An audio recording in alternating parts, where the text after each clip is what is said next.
Finding light in darkness. The doctor's words hit harder than any punch I'd ever taken. You have cancer. In that moment, the world shrank to a cold, sterile room and the steady beep of a heart monitor. Every plan I'd made, graduation, backpacking with friends, starting my dream job, evaporated into a terrifying unknown. I remember gripping the hospital bedsheet, desperately searching for something to anchor me as fear threatened to pull me under. The first weeks were brutal. Chemo made me feel like a stranger in my own body, and the mirror reflected a version of me I barely recognized. There were nights I cried until morning, convinced I was losing everything: my hair, my strength, my sense of self.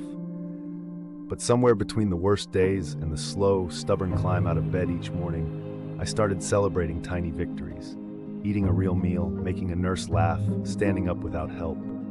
Those moments felt insignificant at first, but they became my lifeline. It wasn't a miracle turnaround. It was 1,000 small wins, stitched together by sheer stubbornness and the kindness of people who refused to let me give up.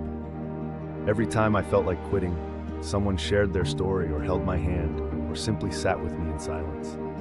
That's when I realized hope isn't a lightning bolt. It's a slow sunrise built on ordinary acts of courage and connection. Now, I spend my weekends volunteering at the same hospital, sitting with patients who are just starting this journey.